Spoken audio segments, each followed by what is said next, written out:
Thank you, Director Murray and Pete Williams, for that excellent session. And thanks to our audience for joining us on the second day of our 5th annual Aspen Cyber Summit.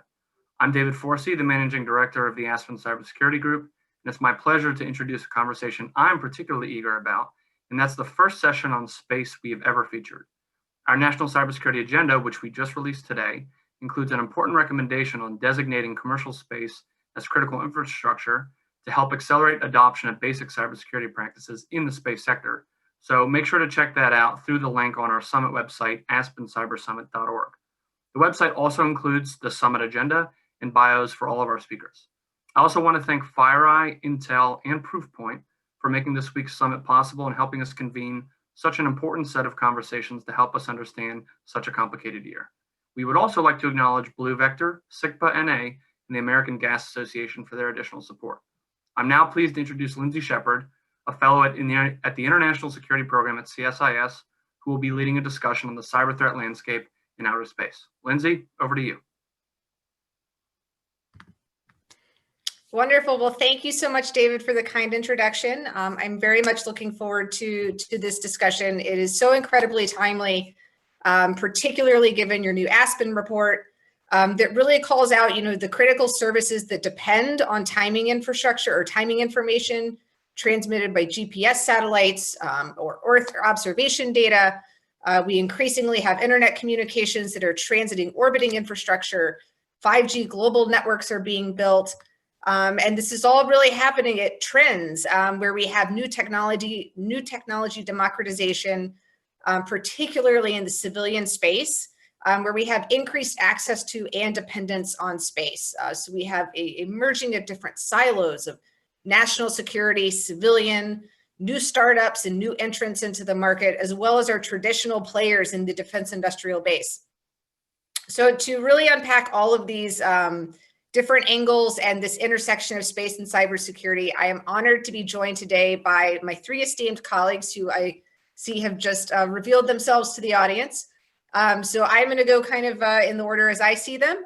Perhaps you guys want to give a little wave, just in case we're not on the same order as I introduce you. But I first have up Jack Blackhurst, who is the Executive Director of the Air Force Research Lab, AFRL, where he is responsible for managing the Air Force's $2.5 billion science and technology program, along with the additional $2.3 billion of externally funded research and development. This does include a partnership that is the Air Force's first space accelerator, the Catalyst Space Accelerator, in addition to a brand new cybersecurity space accelerator. Next up on my screen, I have Captain Ed DeVinney, who is now the Corporate Director of Cyber Programs at Northrop Grumman.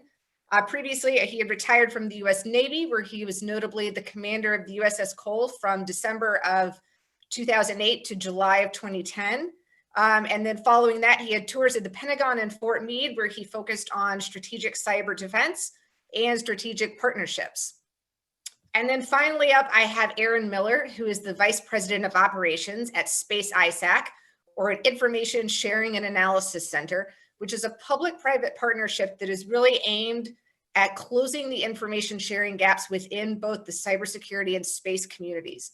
So we're talking about goals of enhancing the community's ability to prepare and respond to vulnerabilities, to incidents, to threats, being able to disseminate timely information and kind of serve as that primary communications channel. So before we open up for a discussion with our wonderful panelists, we're going to save about the last 15 to 20 minutes for audience Q&A if you guys have questions. So please feel free to send questions as they come to you using the Q&A function.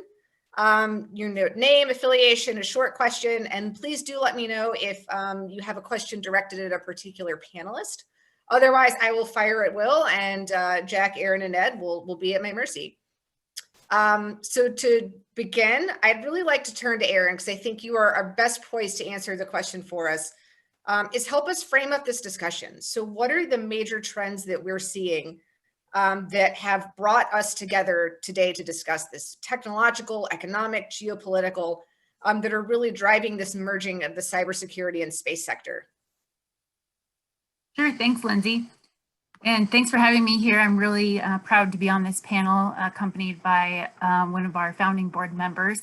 And of course, your leadership, Dr. Blackhurst, is AFRL is also very appreciated. To frame up the conversation around what are we seeing as far as trends, I think there's a couple of key trends that are really impacting the direction of where we're headed for protecting against cybersecurity threats to space. And those are around the low barriers to entry to get into the marketplace. We're still seeing that we're projected to grow to $1 trillion by 2040. That is the global space economy, as well as we're seeing, and that's from the Space Foundation, by the way. So 80% also of that is the global space economy is commercial. So we're really creating a lot of need for awareness and education resources to small and medium-sized companies. And that's one of the primary objectives of the Space ISAC, is to educate around those topics. And we've also got some emerging technologies that are coming out that are being widely adopted, like the adoption of cloud for ground stations, and some fairly large players in that space like Microsoft and Amazon. Of course, 5G, as you mentioned, is a big opportunity here as we see the direct interconnectedness between our terrestrial network and our space layer of that network, tourism, and then the cybersecurity technology advancements that we've already begun to see and understand allow us to realize what vulnerabilities exist. So I think because we know that there are vulnerabilities in every system, then the broader expansion of the globe, across the globe of the space systems allows for a larger attack vector. And we're now becoming very aware of this. We're talking about it and having regular dialogue. And the more people that we get involved as civilians who are exposed to safety concerns, then the more we need to consider these attack vectors, and the more we're going to have to pay attention to cybersecurity. So there's a lot of situations that we're seeing where signals are being pirated that are being routed through space-based networks in order to land in the US and attack a US-based company, and you can't trace those back. So in order to resolve this, we need to create solutions to these cybersecurity threats where we have SATCOM operators that are talking to network operators, and this requires international collaboration. So I think all of the global interconnectedness of our space missions being used by so many different sectors is really impacting our need to address cybersecurity issues. Wonderful, thank you. It's a perfect segue to Jack. I think I can turn to you next to build on what Erin said. She alluded to the threats. So how are the threats different in this domain, bringing in space and cybersecurity? And are there different challenges in the context of the space sector from other cybersecurity aspects? And thinking through what are those practical limitations? Is this easier to manage? Is it harder to manage? Help us understand that threat landscape a little bit better. Okay, well, thanks for having me today. Certainly to be a pleasure to be here. The fact that space is now a warfighting domain and multiple nations and non-state actors are starting to display malicious behavior in space. Obviously, the proliferation of commercial LEO satellites also introduced multiple new access and points for cyber intrusion and compromise. We are obviously interested in space cyber security from a national security perspective. We rely on our space assets in time of war, so need to assure adequate cybersecurity and resiliency. Potential elements of the commercial space sector that the USSF routinely relies on for mission critical functions could be designated as critical infrastructure. This is something we are looking at from a policy and norms of behavior in space perspective. The implication would be of maintenance of certain protection resiliency levels required on commercial assets so designated.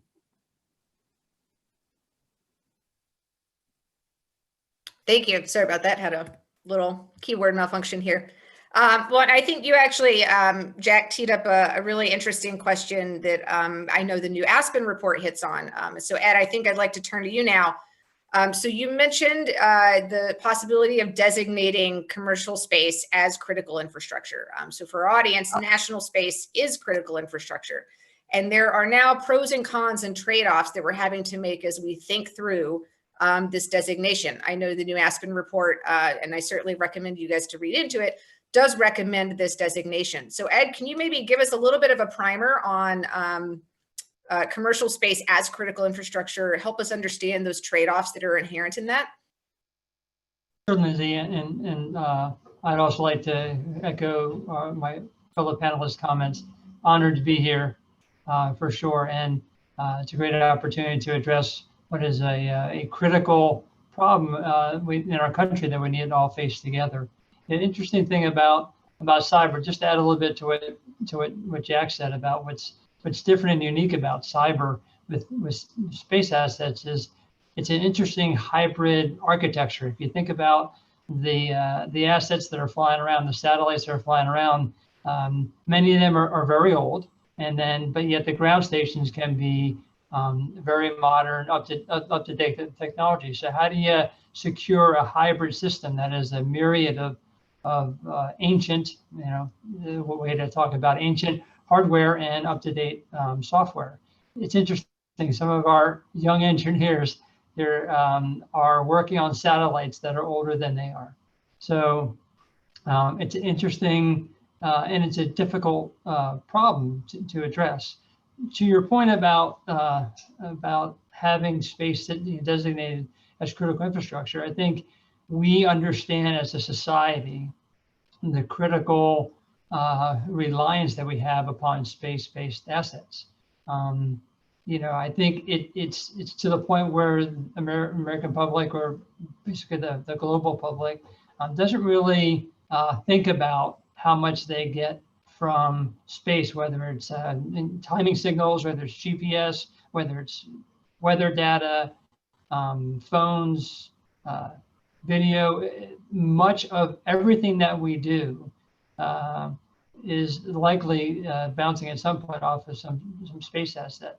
So whether or not it is chosen as critical infrastructure, I think it's important to know that if it is eventually deemed so, it will help the country understand and coalesce around securing these systems to the highest degree that is necessary, as dictated for the particular system.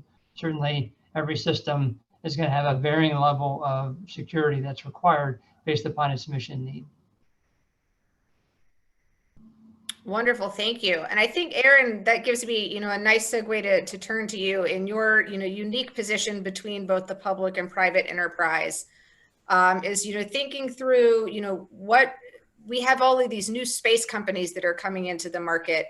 And as both Jack and Ed have mentioned, it's not just, the space assets themselves, but it's the ground infrastructure that has to be secured. It's the personnel and the offices. So how do we think through, getting some of the lessons learned from government and industry, those folks that have been there, to these new entrants into the space startup world?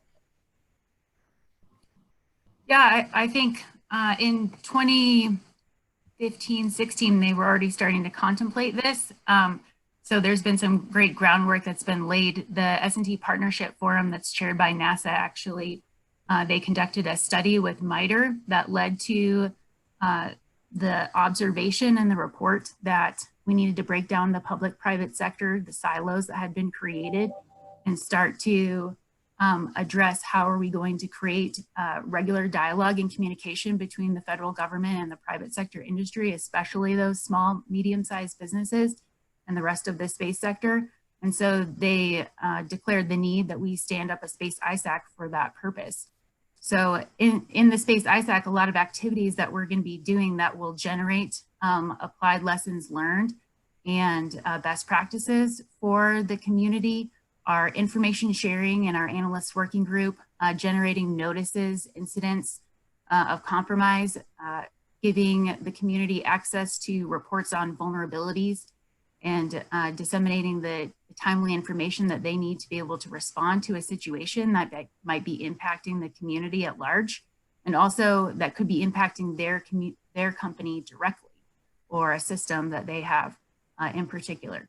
So we're going to have analyst working groups, as well as daily reports that we're already issuing, and we're planning to spin out threat working groups that are based on specific areas where we can dive deeper into these threat areas. And typically these types of environments where you have companies that are collaborating with each other and sharing the incidents that they're observing, making recommendations on best practices, this is a really unique environment. You don't find this anywhere outside of an ISAC typically. So we believe that we're going to be serving this community that you're talking about here in this question pretty extensively for the next decades as we bring together this commercial, government, and international collaboration to share best practices. Wonderful, thank you. So Jack, turning back to you. So how does the federal government's unique interest in space shape its interest in more mature cybersecurity programs in both the national security and the commercial sectors?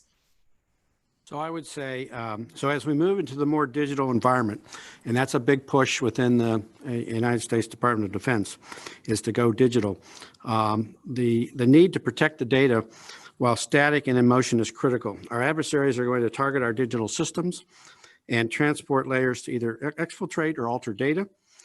Insider threat is also a concern, but with more data being stored in digital form, such as system models, mission models, et cetera, the risk is much greater.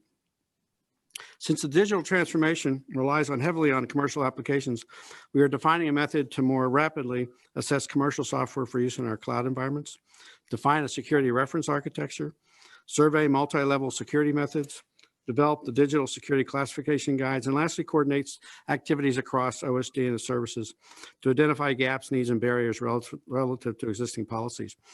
For example, I'll give you one example. So we have a program called Global Lightning.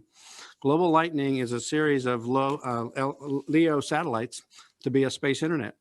Okay, so typically what we do, as you know, to the Air Force is we do the research, we build the satellite, we launch the satellite, we operate the satellite, and then we replace the satellite at a point in time. Well, under this Global Lightning program, we'll buy a service. We will buy a service from a commercial vendor, and we will use that service to provide communications throughout the DoD environment, but it's on a commercial platform. And it's like buying your internet for your home. We'll be buying internet as a service for the Department of Defense. So you can easily see where the potentials for cybersecurity concerns are there, and that we're going to have to address that through the commercial vendor. Thank you. So Ed, before we open it up to the audience Q&A, I wanted to give you the opportunity from your position coming from military service now into the private sector to build upon the trends that Jack identified. What are you guys seeing, coming down the road in the next, 5 years or so that are critical trends that you guys are having to watch out for and development you're having to target? Thank you, Lindsey. The one thing that I would like to highlight as well is that, back to your former question, if I could add one more thing, what are the trends that we're seeing that can be applied from both government to civil space that apply to everyone? And I think it goes back to your original question on what's unique and different about cybersecurity and space. And we talked a little bit about what's different, but what's the same is cybersecurity is cybersecurity. The basic tenets of implementing sound cybersecurity practices applied no matter what the system is, no matter what environment that system lies in. And that is what we are sharing sort of with our supply chain and all of our vendors. We've got 15 or so thousand vendors that we do business with on a routine basis. And, we are encouraging them and practicing ourselves, the core tenets of good cybersecurity, in that you have to research and incorporate cybersecurity at the most basic level of your systems, and not wait to try and bolt it on to something at the very end. You want to integrate the cybersecurity, both cybersecurity and cyber survivability, into your systems from the ground up and integrate it in, not bolt it on. And it's cheaper and more effective to do it that way. And you also have to build in a way to upgrade it. And as we talked about before, when one of your assets is up in space, and the ground system obviously you can work on, but once it's up in space, you don't have the ability to get to it anymore. So you got to build in the ability to upgrade the system and do your best to maintain it over time. So, and I hope that answered your question. If you'd like me to follow on, happy to. No, that's wonderful. I think, one thing that particularly has come to the fore in both, the 5G discussion as well as, as we continue to work our way through COVID is this idea of having supply chain security and pointing out from your position at the Defense Industrial Base is the relationships to the variety of vendors and having to think through, building up, their own cybersecurity practices and their own resiliency. And then, getting into some good old system design principles of, how do we build modular, flexible, adaptable systems that can evolve. So I do see that we have a stop at 1:10 and we have some questions from the audience. So I'd really like to get to those. So Jack, if you don't mind, I'd like to come back to you. One question highlighted the recent Air Force Hack-A-Satellite competition. That I think is really a great example of, bringing, civilian ingenuity and innovation into the Air Force and into that ecosystem. So if you could, maybe expand a little bit on any particular lessons learned or where, you at AFRL would like to go forward in similar exercises and practices. Yeah, of course. So first of all, that's a theme. Things like Hack-A-Sat, tech accelerators, quantum colliders. We're having a quantum collider today where we bring lots of people around the nation. And it's not only the nation, it's the world. When we did the Hack-A-Sat, we had international competitions. And I think countries like Poland and others actually did very well in the competition. And so it's interesting to bring a lot of variety of individuals to the table to participate in these activities and to learn from each other.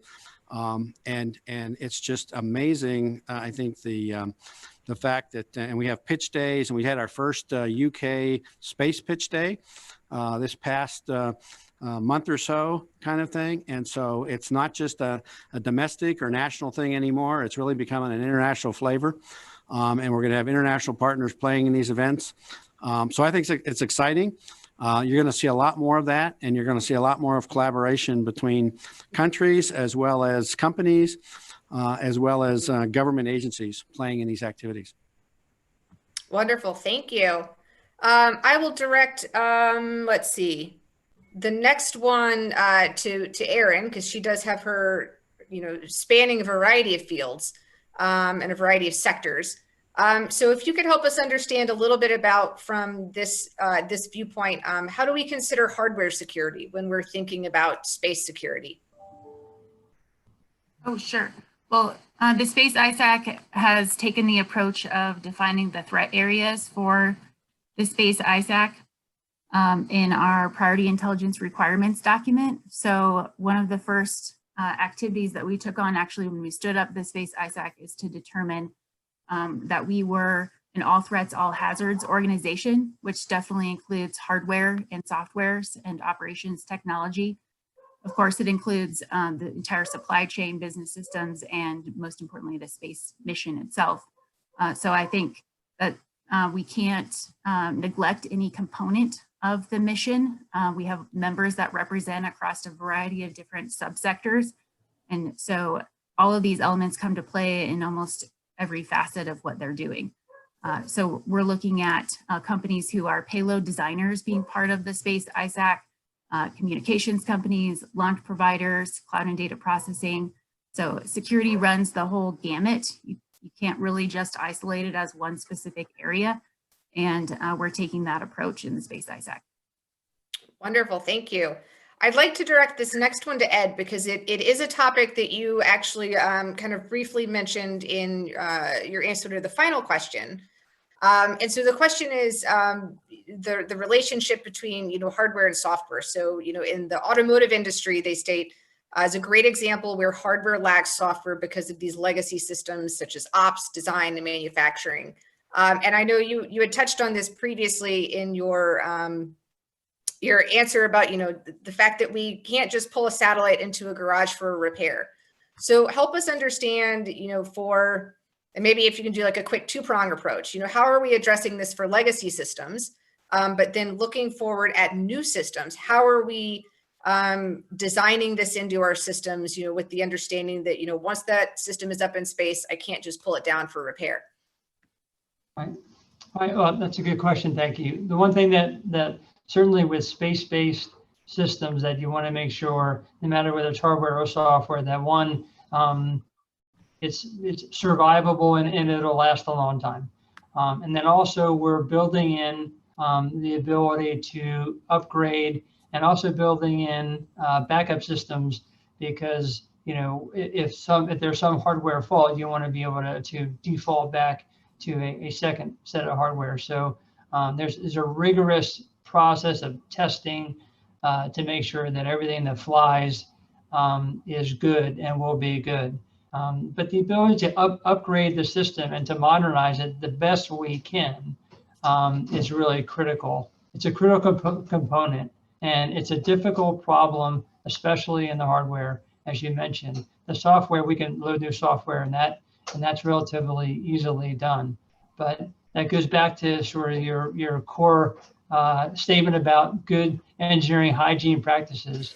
You really have to build in the appropriate levels of security based upon the mission needs, and that cost versus return on investment is really a difficult problem in the cyber arena in particular, because you can't immediately quantify the results of your investment. So it's a constant discussion with all of our customers on how much is required cybersecurity wise for a particular system, which will drive all of the requirements. But we want to build it in on the front end so it's cheaper and more effective as throughout the life of the system. Thank you. Jack, I'd like to turn to you next because we do have another question that digs into a little bit of theme that you've been mentioning, which is the role of civilian and commercial assets. So William Hederman asks that if by using civilian space assets for communication, does that actually expose these civilian assets to greater threat? How are we thinking through the kind of dual use nature of a lot of these upcoming space assets? That's a good question. We're just on the throes of doing that. And so that's obviously an evaluation. The first question a warfighter is going to ask about the space internet I was talking to you about is the vulnerabilities. What are those vulnerabilities and how are you going to deal with them? And so I think that's part of our research activity as we go and test these things out and determine what works, what doesn't work, and make sure that the commercial vendors are incorporating the notional cybersecurity principles and activities that will allow us to make it secure. But I think we're only going to be doing that through piloting and demonstrating that they actually can be secure devices. Wonderful, thank you. So I have one more question I'm going to turn to Erin, and then in the remaining time, I'd like to go around the horn and everybody just give Jack, Erin, and Ed, you the opportunity as we're in our final minutes to, share, what is the one big takeaway you want our audience to leave this session with? So you guys, Erin, I'm sorry, I'm going to put you on the spot, and then while Ed and Jack think. But the last question is for you from Kelvin Westbrook. How can we increase the awareness of the relevance of space risks to our companies? So many of which don't readily see or understand the connection to their operations. And I think this is one that you are perfectly poised to address. Yeah, I mean, the obvious answer from my standpoint is establish an organization that's their mission, is to share threat intelligence, which includes information about the risk and vulnerabilities regularly and widely disseminate. And we do have the ability to disseminate to the public. So if there's something that's actually shared within the Space ISAC that needs to be distributed to the public, we can do that. We also are forming partnerships with the government. So we have active collaborations and we are forming formal information sharing agreements with a variety of different agencies. So that allows for that back and forth flow of information that's extremely essential to promote awareness, because there's been some myths out there that, It's all classified. There's no way we could ever learn anything about the threats and vulnerabilities to space. Well, in fact, the reality is that, as Dr. Blackhurst and others are discussing daily, that there are commercial solutions that are out there that are being used even by the US military, that we need to be having these dialogues regularly. So that's why the Space ISAC is a global information sharing environment, so that we can promote this awareness across the globe. Wonderful, thank you. And I'm curious, just a quick follow-up is, how do you guys, or how do you think through, outreach and bringing awareness to those companies that may not think of themselves as space companies or being impacted by space? So how do you, evangelize to them that space cybersecurity does matter? Yeah, I think cross-sector pollination is really important, especially when it comes to the space sector, because the applications of the space community are so broad. And what we're doing is we're partnering with other ISACs. So we are a member of the National Council of ISACs, and we're able to coordinate with those other communities, communications, financial services, auto, aviation, and where there's cross-pollination, and there's a lot because space is, in a sense, it's kind of like the critical infrastructure of all critical infrastructures, because so many others depend upon it. So that's what we're leveraging right now, and we'll continue to grow. Since we only launched last year, then this is still just the beginning of a multi-decade effort. Awesome, thank you so much. Well, now I'd like to give, our three esteemed panelists an opportunity to, share any last parting words or bits of wisdom that they would really like for the Aspen audience to take home with them. Thank you all again for joining us today. It's been really wonderful to be here to have this discussion. So Jack, I will turn it over to you if you have your final words for us. Words for me is it's an exciting time to be in space. We're coming up on the first anniversary of the United States Space Force here in December, the 20th of December. It has been exciting for us for this past year to engage with the new service as they look at their clean sheet designs of how they're going to do business. And it's just, it's overall, it's an exciting time. And we're looking forward to working not only with the Space Force, but with the industries and the small businesses. Awesome. Thank you so much. Ed, over to you. Thank you, Lindsey. Look, I would encourage everyone to, no matter which organization you're from, to just ensure that you're doing a good risk assessment with cyber vulnerabilities. And in this case, it pertains to space, but frankly, it pertains to every aspect, every connection you have with your organization, outside of your organization, that you really have to consider the cyber threat landscape in it. And they're not easy discussions. And as I said before, the return on investment versus the cost is difficult sometimes to define, but the implications of not taking action certainly can far outweigh the cost of investment on the front end. So if you're building something new, make sure you're building it from the ground up right. And if you're not building something, make sure the infrastructure by which you and your company or your organization relies upon is secure. Awesome. Thank you so much, Ed. And then Erin, hopefully we gave you a little bit of time to think through your answers, since I made you answer the last question before that. But I will give you the final word of our panelists. Yeah, to the space community and to others who are supporting the space community, we're looking forward to being a long-term resource for you on topics like this, all threats, all hazards to space. And if you are a cybersecurity company that's trying to get into space to protect that sector, then, or you are actually just a member of the space community, then please feel free to reach out to me. Our goal is always to keep it very pragmatic and to use use cases and case studies and not overemphasize the fear factor, because it's just a reality that we need to protect ourselves against threats and vulnerabilities. So I look forward to hearing from anyone who wants to reach out to me directly. Thank you. Wonderful. Thank you so much. Well, again, Jack, Erin, Ed, thank you again for joining us today. We are actually a few minutes early, so David, I will turn it over to you. At least we did not commit the cardinal sin of taking the next panel's time. But again, it's been really wonderful being here with everybody today, and I will now turn it over to the Aspen crew.